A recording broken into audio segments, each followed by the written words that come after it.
PK52, the Saturday morning meeting. Hey gang, so a lot of you have been reaching out to me on telephone, texting, or instant messenger, and I've tried to take as many of your calls, spend as much time with you as I possibly can.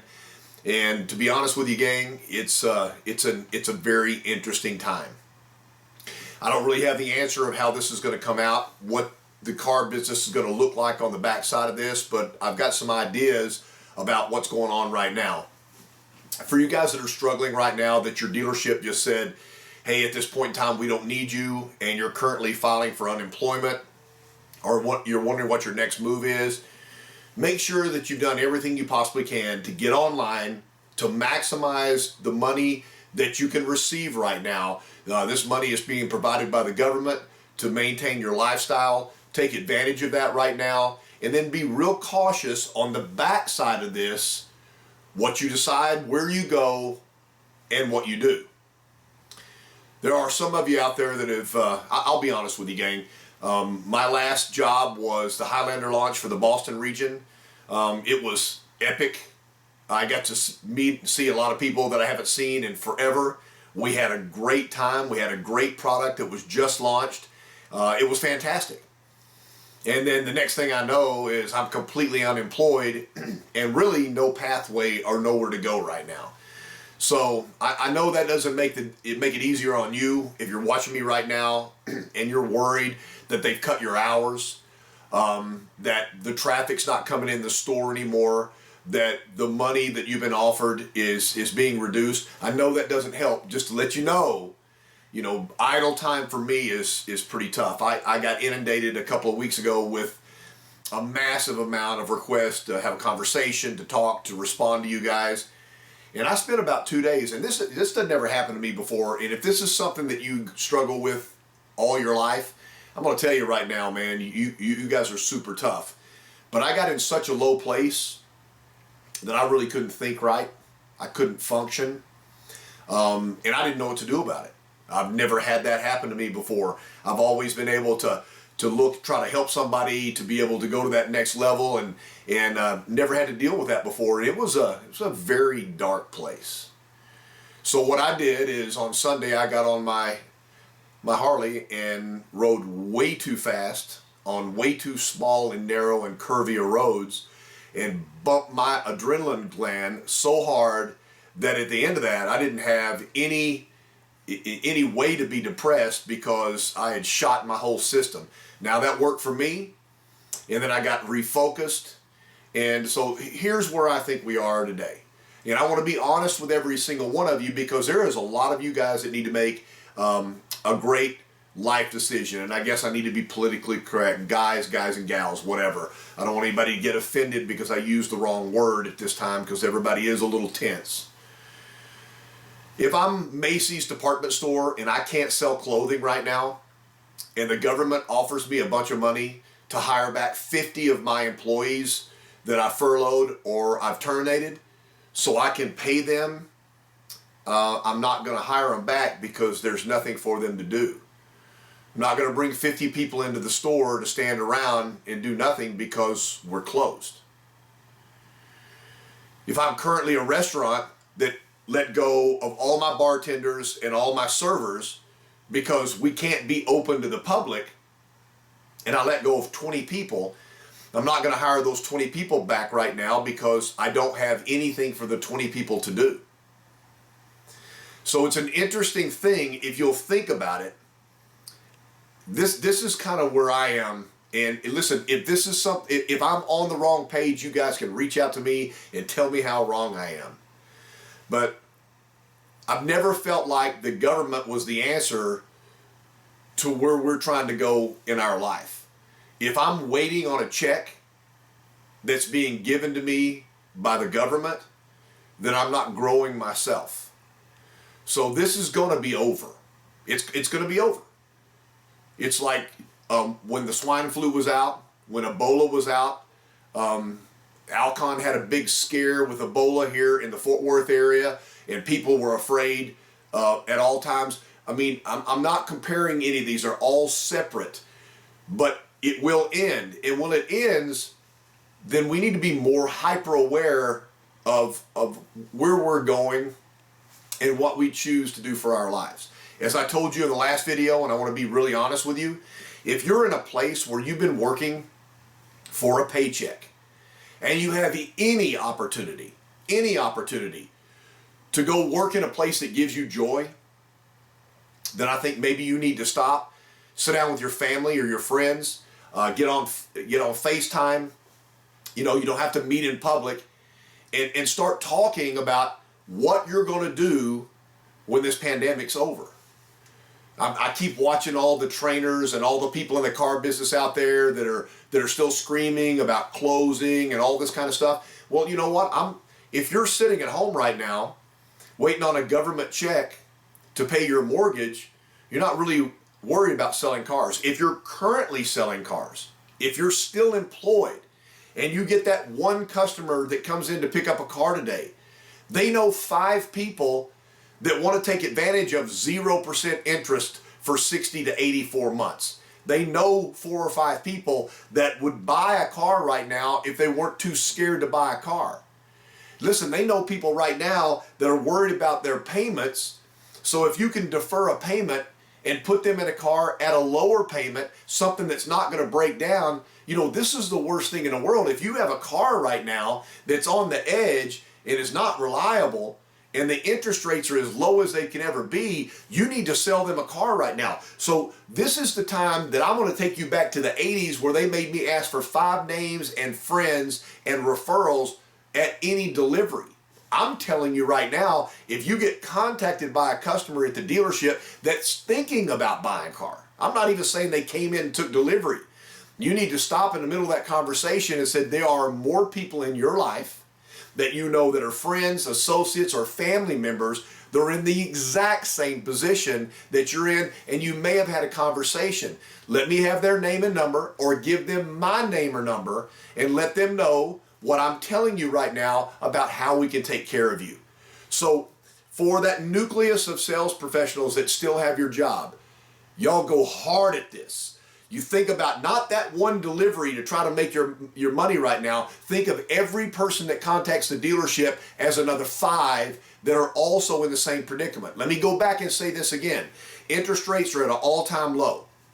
There are manufacturers that are willing to defer payments for up to 6 months. That means you're not going to have a car payment for the entire term that this pandemic is going to run. You might be in a situation where at the end of 6 months, at the end of 3 months, or whatever the manufacturer is doing, that your payment is lower than it was before, and you're in a brand new car, and it's got Toyota Care if it's a Toyota, that you don't have to pay for any maintenance for the first 2 years. You're covered under factory warranty, and you're in a lot better place. So this is a time where right now I'm thinking that people say this is the stupidest thing in the world. If I wasn't scared to go into the dealership to buy a car right now, this is the best time in the history of the world to actually buy a car. Think about what we're doing. It's not the people that show up. It's the people that inquire right now that are the most important people. I want you guys, there's a dealership that I deal with locally that I know they're down to 7 salespeople, but they're still selling cars. They went from over 20 sales professionals down to 7. I'm looking at you guys right now and saying, I want you 7 to sell so many cars because you're using digital that the dealer and the general manager go, yeah, we need to hire another 2 or 3 salespeople. And so because you're working hard, you're creating an opportunity for somebody else to be able to get back in the line. It's almost like a sports game. You're on the bench and you're just waiting for the coach to look at you. And let's say a baseball game, and just look at you, look down the line, just like that. Take the head, look down the line, and go, Nix, grab a bat, you're in. This is exactly where we are right now. So I'm telling you right now, you powerhouses right now that still have your job, that are still selling cars, if you guys raise your level right now, not only are you going to make more money for your family and be more secure in your position, you're going to provide an opportunity and a need for somebody else to come back. I'm sorry about the length of this, guys, but you get what you get when you get me. If you're a service writer, write that service. Don't just stop with doing an oil change for somebody or a tire rotation. Look dead, maybe this is not your forte, but look dead in the eyes of that customer or on the phone, or tell them you'll FaceTime them and say, I know that you know 4 or 5 people right now that need service on their car, but they're completely afraid to come in to get that service. Please give me their names and numbers. Let me call them so I can personally tell them exactly what they have to do to bring the car in. We will not touch them. They will not be contacted. We will sanitize the car. And here's why I'm telling you this. Are you listening to me right now? I'm not trying to do all this hype and gimmick about the car business. You got brothers and sisters out there that have lost their job, and I know you feel bad about that, and you feel like there's nothing you can do about it. I'm trying to tell you right now, here's something you can do about it. If you get that extra 5 people to come in to get their car serviced, then the general manager and the service director go, you know what? We're getting a little overwhelmed here. We need to hire back that ASM. We need to hire that porter back. We need to hire a detail person back. And all of a sudden, 2 or 3 other people have their job back. And it wasn't the government. It wasn't some fantasy of some check that's not, you're not going to get a check for the rest of your life. You have to go back to work for your sanity and for your family or for you. So there's not a choice. Work is not a choice. Work will come. But I'm saying, are you in a position right now, and you can be selfless enough to blast through this barrier to get more people in here? You become the advertisement so that that porter comes back. Let me tell you something. You just got rid of a porter that was making $11 to $15 an hour. They didn't go get another job. They were living paycheck to paycheck. For you guys to raise the level of your ability right now to give that porter their job back, you sit and think about that for a second, and you go walk out of the door today with a different goal. If you're that porter, or you're the detail guy, or you're the ASM that got laid off, or you got your hours cut back. I talked to Teresa this week, and she told me at their dealership, they don't really, every day is kind of different. They don't know whether they're going to be dismissed at half a day, whether they're going to get to come back tomorrow, whether they're going to cut the staff, whether they're going to shut the lights down, and she's afraid. And that's one person that's contacted me, which is being impacted in the service drive. And most of the people that contact me are on the sales side. So let me do the service drive. She doesn't need to be working half the hours right now because she's not getting paid for the other hours that she's missing. So what I'm saying is, everybody in that group of service writers and parts counter professionals, if you get an inquiry, I'm talking about if somebody asks you, if I wanted to bring my car in, what are the guidelines right now? Don't stop with getting them in to do a tire rotation and an LOF. Ask them, say, listen, let me stop right now because I have a few extra minutes that I've never had before. I know you know family members and friends and associates right now that are in the exact same situation, and you've probably called them before you called me and said, hey, I really need to get my car into service. I should have done it a couple of months ago, and now I'm really worried if my car breaks down, I'm done. What do you think I should do? So they've already reached out to their brother or their sister, their mom or their dad or their best friend and said, you think I should take the car into service? So that's another lead for you right now. I don't know if this is what you guys were looking for today, but people need cars. People need their cars serviced. We're a nation that can't operate without our personal transportation. I don't know why you guys got in the car business, but I got in the car business a long time ago because I needed a job. I stayed in the car business because I realized that no matter how many cars you sell, there's always somebody turning 16, and there's always somebody that's family needs are changing and they need something else, or they opened a business. There's always an opportunity. And right now, I'm not going to wait on my dealer, my general manager, my desk manager, my service director, my parts manager, or my body shop manager to take care of me and to feed me. I'm going to think about ways that I can feed myself and drive my store to the next level, because I'm never going to stop. You are the most amazing people I've ever dealt with. I don't know how this is going to end up for me, but I can tell you right now, I'm not really worried about it.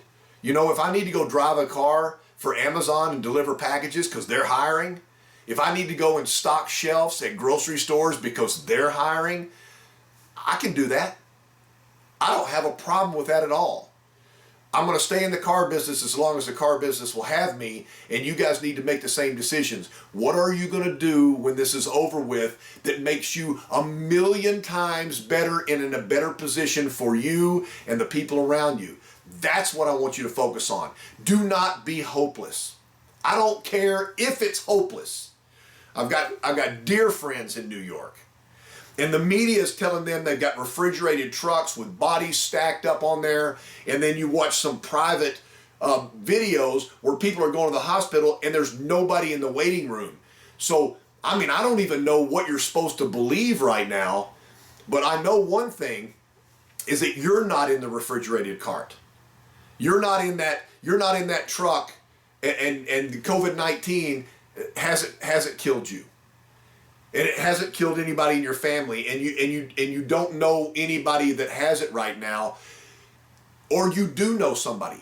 Well, so here's the deal. Do not let this absorb you and let it control your life. What can you do now and on the outside of this to not only get yourself there, drag somebody with you?